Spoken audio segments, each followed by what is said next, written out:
जय Hind aspirants. PV Narasimha Rao थे, उन्हीं के समय में ये शुरू किया गया था और इनको आर्थिक सुधार का जनक कहा जाता है, राइट। यानी कि लिबरलाइजेशन, प्राइवेटाइजेशन और ग्लोबलाइजेशन। इराक युद्ध होता है और इराक युद्ध होने से क्या होता है कि खाड़ी देशों में पेट्रोलियम की कीमतों में क्या हो जाती है, वृद्धि हो जाती है। 1990 के अंत में आते आते जो भारत देश था वो एक गंभीर आर्थिक संकट से क्या हो गया, जूझने लगा। क्या हुआ कि मुद्रास्फीति नियंत्रण था और भुगतान संतुलन समायोजन, मुद्रा अवमूल्यन, कर सुधार और औद्योगिक सुधार और बंद क्षेत्रों को क्या किया गया, उनमें निजी भागीदारी के लिए खोला गया। कुछ है तो वैश्वीकरण में क्या होगा आपका कि देश की अर्थव्यवस्था को विश्व की अर्थव्यवस्था के साथ जोड़ देगा। नहीं तो 1980 से लेकर के 91 के बीच में कितना था, 5.6% ग्रोथ रेट थी, यानी कि वृद्धि दर थी। लेकिन आर्थिक सुधारों के बाद में क्या होता है, 1992 से लेकर के 2001 के मध्यावधि में 6.4% की क्या होती, वृद्धि।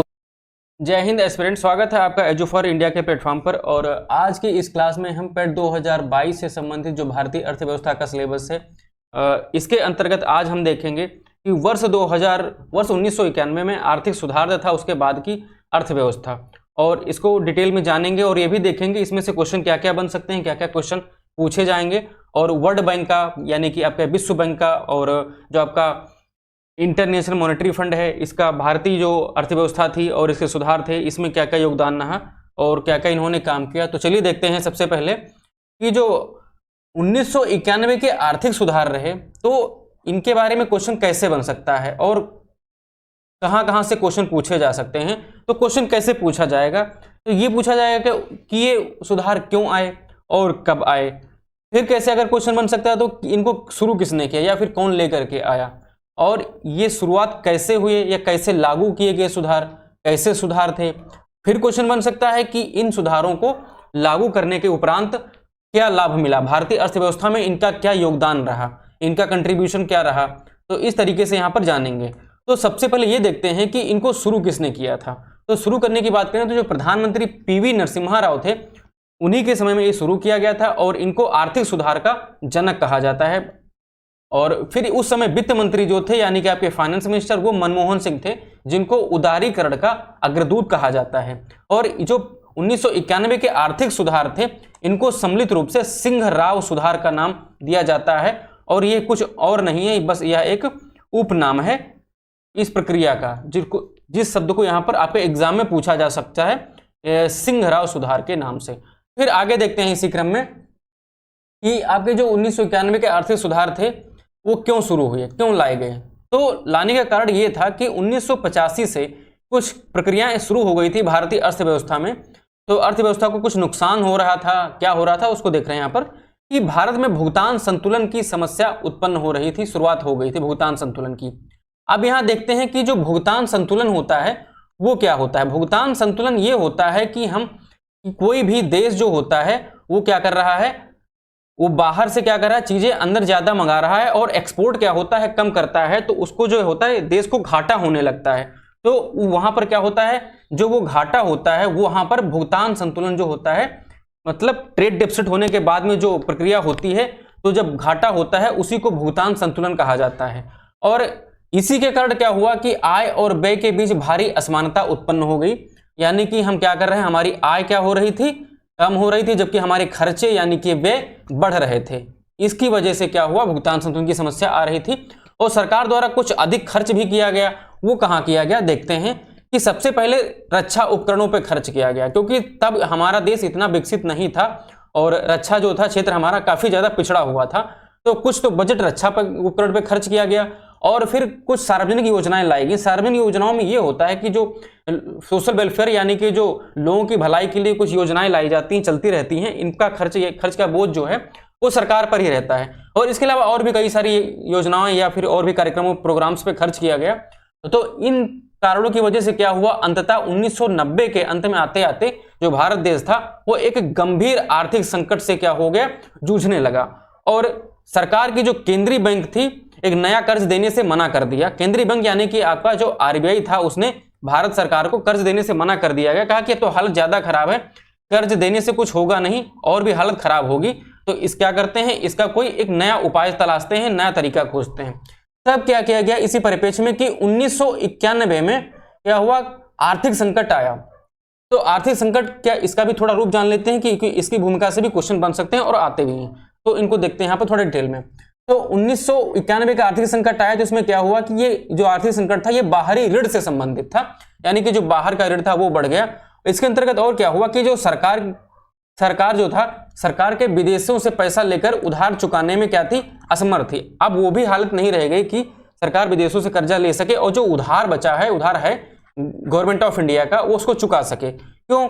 उस समय क्या हुआ कि विदेशी मुद्रा भंडार कम होकर के 110 करोड़ यूएस डॉलर बचा, जो जानते हो कितना था कि 15 दिनों के आपात के लिए क्या था, मतलब सॉरी माफ करना, ये आपात नहीं है, आयात है। यानी कि जो हम आयात करते हैं बाहरी देशों से चीजें खरीद के हम अपने देश में लाते हैं जरूरत की चीजें, वो आयात होता है, तो उसके लिए भी अपर्याप्त था, मतलब 2 हफ्ते भी नहीं चल सकता था। और ये डेटा जो आपका है मैंने एनसीईआरटी से उठाया है, तो इसको आप यहाँ पे देख सकते हैं, जो काफी ज्यादा महत्वपूर्ण है। फिर क्या होता है कि आवश्यक वस्तुओं की जो कीमतें थी उनमें भी बढ़ गई, जो एसेंशियल कमोडिटीज थी उनके भी जो प्राइस थे वो इंक्रीज होने लगे। फिर क्या हुआ कि विशाल जो था बाहरी ऋण और राजकोषीय घाटे में वृद्धि होती है भारत देश में। और यहाँ पर एक और भी जो आपका आता है मुद्दा उस समय जो होता है आपके इंटरनेशनल लेवल पर, वो होता है कि इराक युद्ध होता है। और इराक युद्ध होने से क्या होता है कि खाड़ी देशों में पेट्रोलियम की कीमतों में क्या हो जाती है, वृद्धि हो जाती है। ये आपसे क्वेश्चन अगर पूछेगा तो फैक्ट में आपके क्वेश्चन में डाल करके क्वेश्चन में डालेगा और पूछ लेगा कि निम्न में से कौन सा सही, पहला, दूसरा, तीसरा, इस तरीके से, तो इसको याद रखना है। फिर आगे देखते हैं इसमें इसी क्रम में कि इसमें क्या होता है कि वर्ल्ड बैंक और IMF इसमें क्या होते हैं, एस्टेब्लिश किए जाते हैं।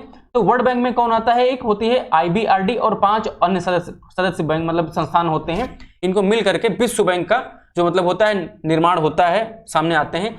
और जो IBRD उसका क्या नाम है, international bank for reconstruction and development. तो ये क्या करती है, अगर हाँ यहाँ पे ये देख लेते हैं कि ये जो 5 और अन्य संस्थाएं हैं, अगर ज्यादा डिटेल के में जाना चाहते हैं तो ये यहाँ पर आप इसको देख सकते हैं कि ये 5 संस्थाएं हैं, इनको देख सकते हैं, पढ़ सकते हैं। हम यहाँ पे सिर्फ इंपॉर्टेंट डिस्कस कर रहे हैं। फिर क्या होता है कि भारत 7 बिलियन यूएस डॉलर ऋण की मांग करता है। तो ये जो संस्थाएं हैं भारत के लिए सामने कुछ शर्तें रखती हैं। शर्तें क्या होती हैं, ये कहते हैं कि पहले तो आप उदारीकरण करो, और फिर ये कहते हैं कि जो निजी क्षेत्र हैं, आपके जो प्राइवेट क्षेत्र हैं, उन पे कुछ प्रतिबंध लगे हैं, उन पे प्रतिबंध हटाओ। पहले क्या होता था कि जो निजी क्षेत्र कोई काम करते थे, बिजनेस करते थे, उनको क्या होता था, ढेर सारे प्रतिबंध यानी कि लाइसेंस व्यवस्था थी, उनका सामना करना पड़ता था। तो इन्होंने कहा कि उसको आप हटाओ। और तीसरी बात इन्होंने ये कही कि अनेक क्षेत्रों में क्या करना है, आपको जो सरकारी हस्तक्षेप है उसको कम कर देना है। ठीक है, तो इस तरीके से ये शर्तें रखी गई, मुख्य शर्तें जो थी। तो फिर इन्हीं के तहत में कुछ और आगे काम किया गया। तो इन्हीं शर्तों को मानने के बाद में क्या हुआ कि IMF वर्ल्ड बैंक ने क्या हुआ, भारत को ऋण दिया, लोन दिया। तो इनमें आर्थिक सुधारों में 3 चीजें जो शामिल थी।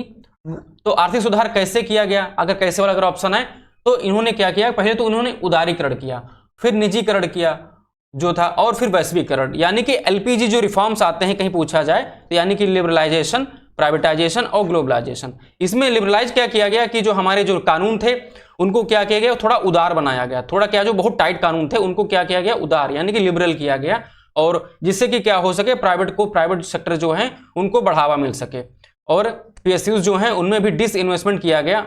और ग्लोबलाइजेशन का मतलब ये हुआ कि जो हमारी भारतीय अर्थव्यवस्था इकोनॉमी है, जो अन्य देशों की जो कंपनियां हैं उनके लिए भी हमारे जो है देश के दरवाजे खुले हैं, वो यहाँ पर आकर के कुछ कानूनों नियमों के तहत में हमारे देश में अपना बिजनेस कर सकती हैं। तो ये क्या हो जाता है, ग्लोबलाइजेशन, यानी कि बाहरी दुनिया के लिए, अपने देश के लिए, व्यापार के लिए दरवाजे खोल देना। फिर आगे इसी क्रम में देखते हैं कि क्या होता है कि उदारीकरण जो होता है। तो उदारीकरण के तहत में क्या होता है, थोड़ा और डिटेल में जानते हैं कि आर्थिक निर्णय के लिए जो क्या होता है, स्वतंत्रता प्रदान करना। और इसके लिए क्या हुआ कि IMF द्वारा सुझाई गई नीतियों को भारत देश द्वारा स्वीकार किया गया, जिससे क्या हुआ कि मुद्रास्फीति नियंत्रण था, और भुगतान संतुलन समायोजन, मुद्रा अवमूल्यन, कर सुधार और औद्योगिक सुधार। औद्योगिक सुधार यहाँ पर थोड़ा आप ध्यान रखना, ये ज्यादा इंपॉर्टेंट है। तो ये सारी चीजें उदारीकरण के अंतर्गत की गई। ये इतनी चीजें हैं जिन्हें आपको याद रखना है। फिर आगे देखते हैं इसी क्रम में जो औद्योगिक सुधार थे। तो औद्योगिक सुधार 1991 ईस्वी में जो आए उनके बारे में बात करेंगे। तो इससे पहले क्या था कि एक लाइसेंस प्रणाली थी, लाइसेंसिंग सिस्टम था, उसको समाप्त किया गया 1991 में। कुछ उद्योग थे जो उस समय थे कि 15 उद्योग, उनको छोड़ करके, और बाकी क्या निजीकरण किया गया। और जो PSUs थे उनमें डिसइन्वेस्टमेंट किया गया। PSUs मतलब होते हैं जो पब्लिक सेक्टर जो यूनिट्स होती हैं, जैसे कि बड़ी बड़ी कंपनियां होती हैं सरकार की, उनमें क्या किया, कुछ डिसइन्वेस्टमेंट किया गया, यानी कि जिसको आप विनिवेश कहते हो। तो उसमें विनिवेश का मतलब ये होता है कि कोई भी आकर के उसमें अपने पैसे लगा करके और उनमें अपनी हिस्सेदारी यानी कि शेयर होल्डिंग कर सकता है, वही डिसइन्वेस्टमेंट था। और बंद क्षेत्रों को क्या किया गया, उनमें निजी भागीदारी के लिए खोला गया। कुछ क्षेत्र थे बंद थे, यानी कि उनमें कोई और काम नहीं कर सकता था, तो उनमें निजी जो क्षेत्र थे उनको भी क्या किया गया, शामिल किया गया। अब 15 उद्योगों में जैसे कोई शामिल था, जैसे कि अब कोई बाहरी आदमी आकर के भारत देश में अब अपना, या देश का कोई भी आदमी अपना ट्रेन चलाने लगे, या फिर कहते हैं कि हम अपना पोस्ट सिस्टम खोल सकते थे उस समय, या फिर हम कह सकते हैं कि डिफेंस सिस्टम, डिफेंस के क्षेत्र में हम आ जाएंगे, तो ये सब चीजें तब नहीं हुई थी। और लेकिन अब धीरे धीरे इनमें क्या हुआ, डिसइन्वेस्टमेंट किया गया कुछ क्षेत्रों में, और ये जो 15 थे धीरे धीरे और कम होते चले गए। तो फिर और देखते हैं इसमें आगे कि इसके तहत और क्या काम किया गया। तो एक और था निजीकरण। तो निजीकरण के बारे में जानते हैं क्या थोड़ा सा, जिसको आप कहते हो प्राइवेटाइजेशन। तो प्राइवेटाइजेशन के तहत क्या होता है कि सार्वजनिक से क्या हुआ, निजी क्षेत्र में स्वामित्व का जो था हस्तांतरण किया गया। यानी कि पहले जो सब सरकार के हाथ में था उसको धीरे धीरे डिसइन्वेस्टमेंट करके हमको जो था निजी क्षेत्र, यानी कि जो प्राइवेट सेक्टर था उनको हिस्सेदारी देना था, उनके हाथों में क्या था, थोड़ा बहुत काम सौंपना था, जिससे कि काम सुचारू रूप से चल सके। स्वामित्व का मतलब होता है मालिकाना हक। और इसके लिए उपाय क्या किए गए कि जो स्वामित्व का हस्तांतरण किया गया, इसके लिए विनिवेश, यानी कि जिसको आप डिसइन्वेस्टमेंट कहते हो, और एक नवरत्न की संकल्पना लाई गई।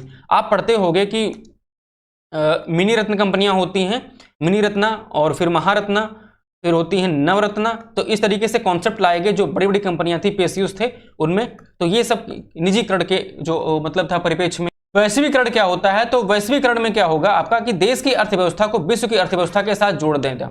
और इसके तहत कुछ उपाय किए गए कि वैश्वीकरण होगा कैसे, यानी कि ग्लोबलाइजेशन।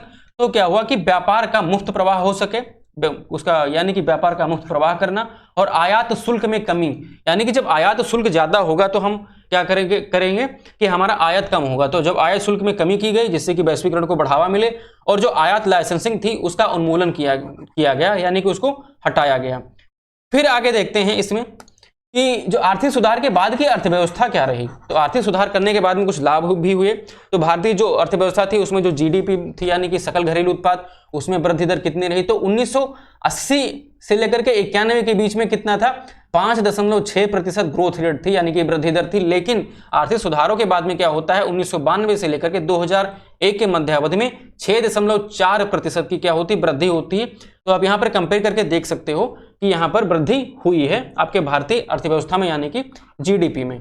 अब इससे क्या हुआ कि और कुछ लाभ क्या हो कि एफडीआई बढ़ा है, यानी कि जिसको आप प्रत्यक्ष विदेशी निवेश कहते हो, उसमें क्या हुआ कि वृद्धि दर हुई। और फॉरेक्स रिजर्व बढ़ा है, यानी कि फॉरेक्स रिजर्व क्या होता है, जिसको आप फॉरेन एक्सचेंज कहते हो, यानी कि विदेशी मुद्रा जो होती है, उसमें क्या हुआ, उसके स्टॉक में वृद्धि हुई। और सेवा क्षेत्र, यानी कि जो सर्विस सेक्टर था, उसमें क्या हुआ कि वृद्धि हुई। और सर्विस सेक्टर का योगदान आज के इस समय वर्तमान में अगर कहें तो भारत देश की जो क्या कह सकते हैं जीडीपी है या अर्थव्यवस्था, उसमें योगदान जो है सर्विस सेक्टर का सबसे ज्यादा है। और जबकि कृषि का क्या हुआ कि जितना सर्विस सेक्टर का बढ़ता गया उतना ही कृषि क्षेत्र का कम होता चला गया।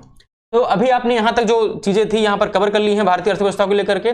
1947 से लेकर के 1991 तक जो शामिल था, यानी कि योजना आयोग, पंचवर्षीय योजना, मिश्रित अर्थव्यवस्था, निजी और सार्वजनिक क्षेत्र, हरित क्रांति, दुग्ध विकास, ऑपरेशन फ्लड, बैंकों का राष्ट्रीयकृत तथा सुधार। और आज आपने यहाँ पढ़ लिया है कि 1991 में जो आर्थिक सुधार था उसके बाद की अर्थव्यवस्था। अब जो कुछ टॉपिक बचते हैं आपके यहाँ से कि 2014 के पश्चात के जो आर्थिक सुधार क्या हुए, जिनको हम आगे देखेंगे, उनमें शामिल है कृषि सुधार, ढांचागत सुधार, श्रम सुधार, आर्थिक सुधार और जीएसटी। तो हमारे साथ यहाँ तक बने रहने के लिए आपका बहुत बहुत धन्यवाद, बहुत बहुत आभार। और मिलते हैं फिर आगे के इसी सेशन में, तब तक के लिए।